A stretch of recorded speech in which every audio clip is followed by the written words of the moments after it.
हाँ जी, हमारा टॉपिक चल रहा था पादप वृद्धि एवं परिवर्तन।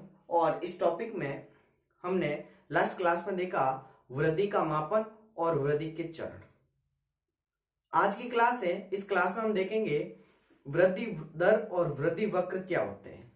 तो देखिए, वृद्धि दर और वृद्धि वक्र दोनों अलग अलग चीजें हैं। मैं आपके सामने इन दोनों की बातें करना चाहूंगा। अब शुरू करते हैं इस टॉपिक को। तो देखिए, वृद्धि दर क्या होती है। वृद्धि दर का मतलब होता है कि प्रति एकांक समय में पौधे के अंदर कितनी वृद्धि हुई है, उसे तो कहते हैं आप वृद्धि दर। ठीक है। अब ये जो वृद्धि दर है, ये ज्यामिति या अंक गणित के रूप में आपको व्यक्त करनी पड़ती है, और ये वृद्धि दर हमेशा एक समान नहीं रहती है। फिर बात करेंगे हम सिग्मॉइड वक्र की, फिर बात करेंगे अंक गणितीय वक्र की। तो आइए शुरू करते हैं इस टॉपिक को। सबसे पहले आता है वृद्धि दर। वृद्धि दर किसे कहते हैं? तो अभी मैंने बताया कि प्रति एकांक समय में हुई वृद्धि, प्रति एकांक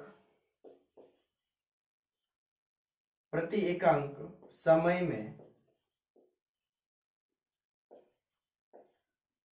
हुई वृद्धि, प्रति एकांक समय में हुई वृद्धि को वृद्धि दर कहते हैं। क्या कहते हैं? वृद्धि दर कहते हैं। अब ये जो वृद्धि दर है, इसको आप किस रूप में व्यक्त करेंगे? तो वृद्धि दर को हमेशा आप ज्यामिति या अंक गणित के रूप में, वृद्धि दर को ज्यामितीय या अंक गणित के रूप में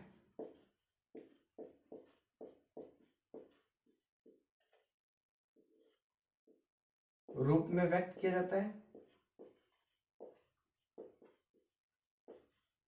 ठीक है, आपको क्लियर दिखाई दे रहा है? मैं एक बार देख लो। तो देखिए, सबसे पहले हमने देखा कि जो वृद्धि दर है उसकी परिभाषा क्या है। तो प्रति एकांक समय में या प्रति इकाई समय में हुई वृद्धि को आप क्या कहते हो? वृद्धि दर कहते हो। जो वृद्धि दर है, ये आप ज्यामिति या अंक गणित के रूप में व्यक्त करेंगे। फिर बात आती है कि जो वृद्धि दर है, ये क्या हमेशा एक समान होगी? तो नहीं, वृद्धि दर हमेशा एक जैसा समान या एक जैसी नहीं होती है। तो नेक्स्ट बिंदु आपको यह भी याद रखना है कि वृद्धि दर एक समान नहीं रहती है। वृद्धि दर एक समान नहीं होती है। ठीक है। अब बात करना चाहेंगे हम वृद्धि वक्र की। तो सबसे पहले हम बात करेंगे सिग्मॉइड वक्र की। सिग्मॉइड वक्र, देखिए सिग्मॉइड वक्र क्या होता है। तो सबसे पहले आपको पता होना चाहिए कि सिग्मॉइड वक्र किसके बीच में बनाएंगे हम? तो पादप की लंबाई और समय के बीच में। ये है पादप की लंबाई। एक पॉइंट ध्यान से देखिए, पादप की लंबाई इस साइड में लेनी है और इस साइड में लेना है समय। याद रहे, ध्यान से सुनते जाइए। हम बात कर रहे हैं सिग्मॉइड वक्र की। तो सिग्मॉइड वक्र में क्या है कि पौधे की लंबाई और समय के बीच में अगर आप ग्राफ बनाओगे, तो ये जो ग्राफ आएगा, ये अंग्रेजी के एस अक्षर के समान आता है। इसे आप कहते हो सिग्मॉइड वक्र। तो पौधे की लंबाई और समय के बीच में मैंने ग्राफ बनाया, तो ये ग्राफ मुझे कुछ इस प्रकार का दिखाई दिया, ये अंग्रेजी के एस अक्षर के समान। इसे कहते हैं सिग्मॉइड वक्र। ठीक है। तो आप पादप की लंबाई और समय के बीच में जो ग्राफ बना रहे हो, ये अंग्रेजी के एस अक्षर के समान आता है, और इसे कहते हैं आप सिग्मॉइड वक्र। क्या कहते हैं? सिग्मॉइड वक्र। अब ये जो सिग्मॉइड वक्र है, इसके अंदर चार अवस्थाएं होती है। चार कौन कौन सी है? तो देखिए, सबसे पहली अवस्था आती है यहां से लगाकर यहां तक, लैग फेज। फिर आती है ये लॉन्ग फेज, फिर आती है डिक्लिन फेज, और फिर आती है लास्ट में स्थायी अवस्था। तो चार प्रावस्थाएं कौन कौन सी है, मैं एक बार नाम लिख लेता हूं। सबसे पहले आती है इसमें लैग फेज। एक एक पॉइंट को ध्यान से सुनते जाइए। सबसे पहले आती है लैग फेज, दूसरी आती है लॉग फेज, तीसरी आती है डिक्लिन फेज,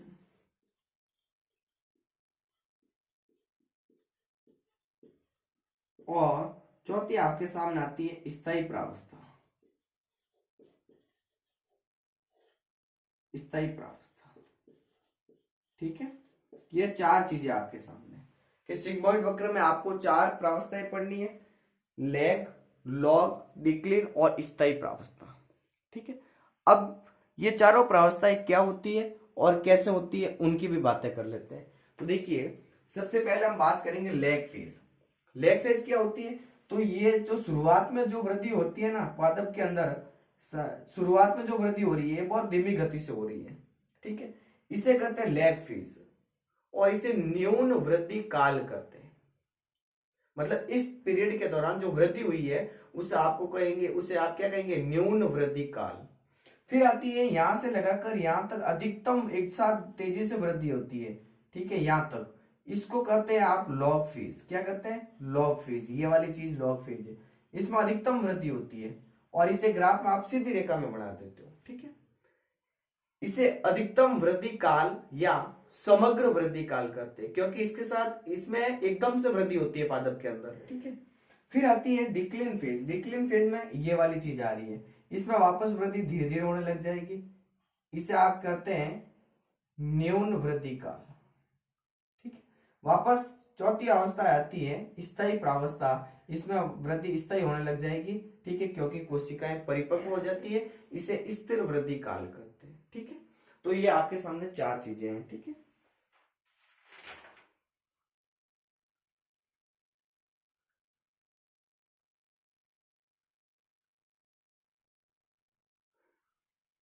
अब देखिए एक एक की बात कर रहे हैं। सबसे पहले हम बात करेंगे लैग फेज की। लैग फेज क्या होती है?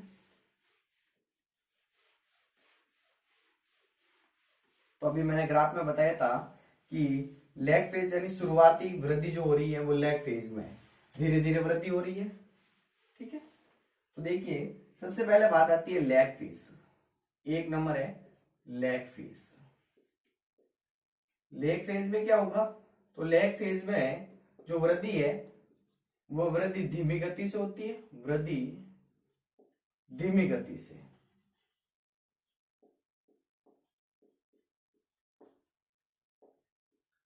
इस वजह से इसे क्या कहेंगे? मंद वृद्धि काल। क्या कहेंगे? मंद वृद्धि काल।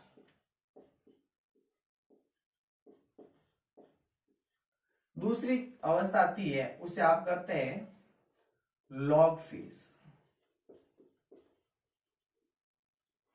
लॉग फेज में क्या हो रहा था? इसमें वृद्धि अधिकतम या तेजी से होती है, वृद्धि तीव्र गति से होती है,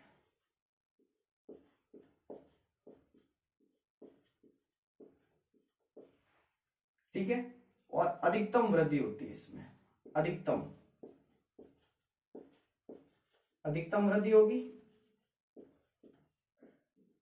और इस वजह से आप इसे क्या कहेंगे? अधिकतम या इसे कहेंगे आप समग्र वृद्धि काल। समग्र वृद्धि काल। वापस मैं चित्र से भी बताऊंगा, पहले एक बार लिख लेता हूं, ठीक है। तीसरी जो आपके सामने प्रावस्था है उसे कहते हैं डिक्लिन फेज।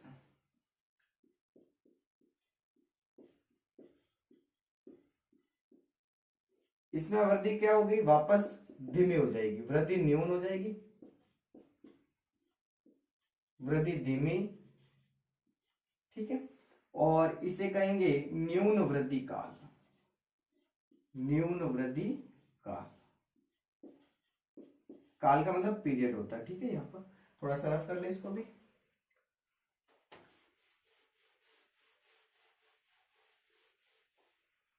चौथी प्रावस्था आती है उसे आप कहते हैं स्थायी प्रावस्था। स्थायी प्रावस्था। इसमें जो वृद्धि होगी वो स्थिर हो जाती है, इसके बाद में वृद्धि नहीं होगी, फिक्स हो जाएगी, वृद्धि स्थिर हो जाएगी और इसे कहेंगे स्थिर वृद्धि काल। क्या कहेंगे? स्थिर वृद्धि काल, ठीक है। तो यहां तक एक बार आप सिग्मॉइड वक्र में नोट करिए, फिर वापस इसको समझते एक बार।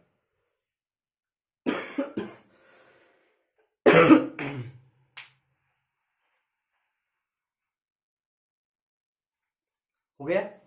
तो देखिए सिग्मोइड वक्र में हमने कहा कि पादप की लंबाई और समय, ये लंबाई है और ये समय है, इन दोनों के बीच में अगर आप एक ग्राफ बनाओगे ना तो ये ग्राफ अंग्रेजी के एस अक्षर के समान आता है, इस वजह से आप इसे क्या करते हो, सिग्मोइड वक्र करते हो। अब ये जो सिग्मोइड वक्र है इसके अंदर आपको चार अवस्थाएं देखने को मिलती हैं।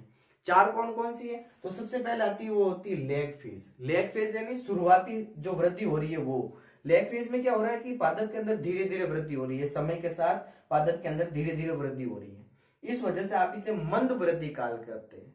ठीक है। लॉग में क्या होगा कि इसमें एक साथ अधिकतम वृद्धि होगी, तेजी से वृद्धि होगी। ठीक है, इस वजह से इसे अधिकतम वृद्धि काल या समग्र वृद्धि काल कहेंगे। फिर डिक्लिन में क्या होगा, इसमें वृद्धि वापस धीमी हो जाएगी और इसे आप कहेंगे न्यून वृद्धि काल। और स्थायी में क्या होगा कि उसमें अब यहां पर आ गई कोशिका, अब वो स्थायी हो गई क्योंकि उनके अंदर वो कोशिकाएं परिपक्व हो गई है, उसे आप कहेंगे स्थिर वृद्धि काल। ठीक है। अब ये जो वृद्धि वक्र है सिग्मोइड, ये ज्यामितीय वृद्धि को प्रदर्शित कर रहा है। किसको प्रदर्शित कर रहा है, ज्यामितीय वृद्धि को, ज्यामितीय वृद्धि को प्रदर्शित करता है। इसको एक और नाम से जानते हैं आप, इसे आप चर घातांकीय वृद्धि भी कहते हैं। अब प्रश्न दिमाग में आता है, इसे चर घातांकीय वृद्धि क्यों कहते हैं, चर घातांकीय वृद्धि भी कहते हैं। क्यों कहते हैं, तो क्योंकि इसमें अधिकतम वृद्धि होती है, क्योंकि इसमें तीव्र गति से वृद्धि होती है। सॉरी, चर घातांकीय वृद्धि इसलिए कहते हैं क्योंकि इसमें तीव्र गति से वृद्धि होती है। तीव्र गति से क्या होती है, वृद्धि होती है। अब इनके लिए एक सूत्र दिया गया है, वो सूत्र क्या है वो भी देखते हैं। तो सिग्मोइड वक्र ज्यामितीय वृद्धि को प्रदर्शित कर रहा है। सिग्मोइड वक्र किसको प्रदर्शित कर रहा है, ज्यामितीय वृद्धि को प्रदर्शित कर रहा है। इसे चर घातांकीय वृद्धि भी करते हैं। क्यों करते हैं, क्योंकि इसमें तीव्र गति से क्या होती है, वृद्धि होती है। अब इसके लिए एक सूत्र आता है, वो सूत्र क्या है, तो उस सूत्र की बात कर लेते हैं। तो देखिए मैं थोड़ा सा यहाँ पर रख कर दूं आपके साथ।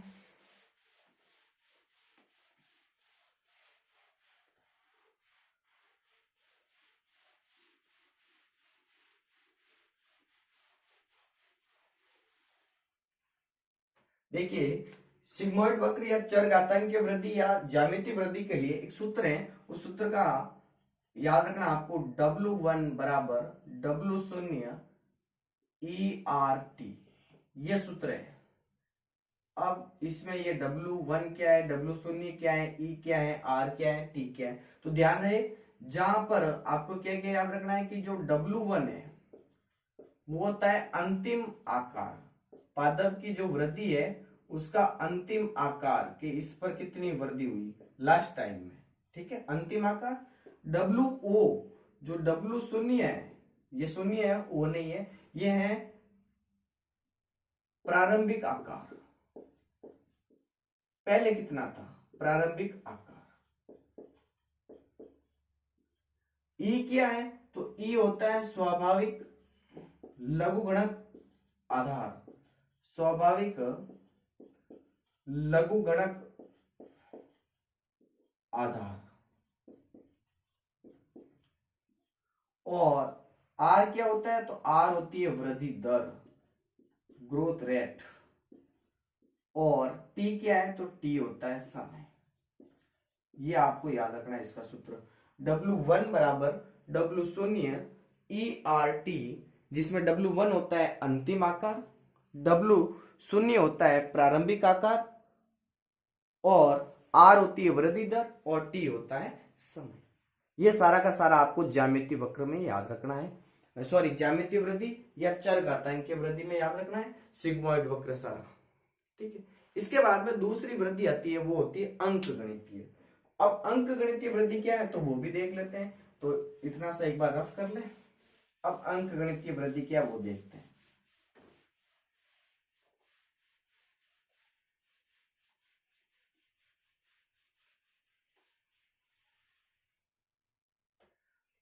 सेकंड नंबर पर आता है ज्यामितीय वृद्धि के बाद में अंक गणितीय वृद्धि।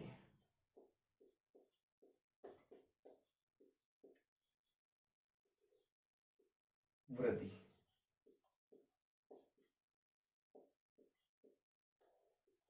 इसमें क्या होता है कि पादप की ऊंचाई और समय के बीच में, ये हो गई पादप की ऊंचाई, पादप की क्या हो गई ऊंचाई,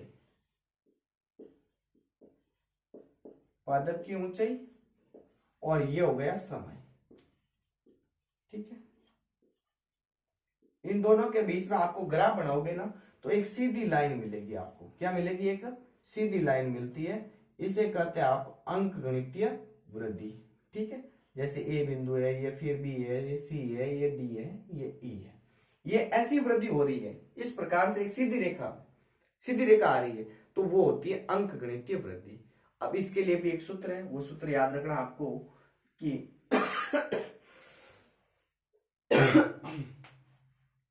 सूत्र है एल टी बराबर एल शून्य प्लस आर टी। ये आपको सूत्र अंकगणितीय वृद्धि का याद रखना है। अब एल टी का मतलब क्या है कि टी समय में वृद्धि, एल शून्य का मतलब है समय शून्य पर वृद्धि, आर वृद्धि दर, टी समय। ठीक है, तो एल टी बराबर यानी टी समय में वृद्धि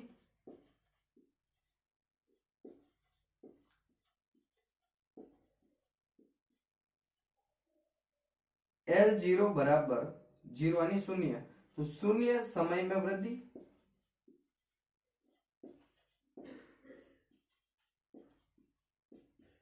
और आर क्या हो गई? तो आर हो गई वृद्धि दर,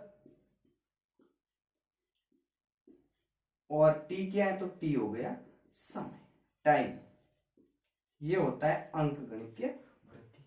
ठीक है, तो देखिए आज हमने दो बिंदु देखे, एक देखा वृद्धि दर और एक देखा वृद्धि वक्र। एक बार मैं वापस रिपीट कर लूं कि हमने क्या पढ़ा है। वृद्धि दर का मतलब होता है कि प्रति इकाई समय में या प्रति एकांक समय में जो पादपों के अंदर वृद्धि हो रही है उसे आप कहते हैं वृद्धि दर। अब ये जो वृद्धि दर है इसको आप या तो ज्यामितीय रूप में या फिर अंकगणितीय रूप में व्यक्त कर सकते हो। और वृद्धि दर हमेशा एक जैसी नहीं होती है, एक समान नहीं रहती है। पहले हमने बात की थी ज्यामितीय वक्र की। ज्यामितीय वक्र में हमने देखा कि पादप की लंबाई और समय के बीच में अगर आप ग्राफ बनाओगे तो वो ग्राफ अंग्रेजी के एस अक्षर के समान आता है, उसे आप सिग्मॉइड वक्र कहते हैं। जो सिग्मॉइड वक्र है इसमें चार अवस्थाएं होती है। सबसे पहले आती है लेग फेज, फिर आती है लॉन्ग, फिर आती है डिक्लीन और फिर आती है स्टे या स्थायी प्रावस्था। लेग में धीरे धीरे वृद्धि हो रही थी, इसे आप मंद वृद्धि काल कह रहे थे। लॉग में अधिकतम वृद्धि हो रही थी, एक साथ तेजी से हुई थी, इसे आप अधिकतम वृद्धि काल या समग्र वृद्धि काल नाम दे रहे थे। डिक्लीन में वापस वृद्धि धीमी हो गई, उसे आपने न्यून वृद्धि काल कहा था। और स्थायी प्रावस्था में कोशिकाओं के अंदर स्थायी वृद्धि हो गई क्योंकि कोशिकाएं परिपक्व हो गई, अब उनके अंदर वृद्धि नहीं होगी, उसे आपने स्थिर वृद्धि काल कहा था। फिर आपने कहा कि जो ज्यामितीय वृद्धि है इसे आप चर घातांक की वृद्धि भी कहते हैं। फिर प्रश्न का आया कि क्यों कहते हैं? क्योंकि इसमें अधिकतम या तीव्र गति से वृद्धि होती है, एक साथ तेजी से वृद्धि होती है। फिर इसके लिए सूत्र आया था W1 बराबर W0 ERT। W1 अंतिम आकार, W0 प्रारंभिक आकार, E स्वाभाविक लघुगणक आधार, R वृद्धि दर और T है समय। फिर आती है अंकगणितीय वृद्धि। अंकगणितीय वृद्धि में भी सेम है कि पादप की ऊंचाई और समय के बीच में अगर आप ग्राफ बनाओगे तो एक सीधी रेखा मिलेगी आपको, इसे कहते हैं अंकगणितीय वृद्धि। और इसके लिए सूत्र दिया गया है एल टी बराबर एल शून्य या zero plus R T. L T क्या है? तो टी समय में वृद्धि हुई, एल जीरो का मतलब है जीरो समय में वृद्धि, आर का मतलब है वृद्धि दर और टी का मतलब होता है समय। तो धन्यवाद आज की क्लास के लिए जिसमें हमने पढ़ा वृद्धि दर एवं वृद्धि वक्र। इसी के साथ ये टॉपिक होता है खत्म। नेक्स्ट क्लासों में हम देखेंगे एक नया टॉपिक शुरू करेंगे 12th का सहित आनुवांशिकी या जेनेटिक्स। तो मिलते हैं अगली क्लास में नेक्स्ट टॉपिक जेनेटिक्स के साथ। तब तक के लिए बाय बाय, शुक्रिया।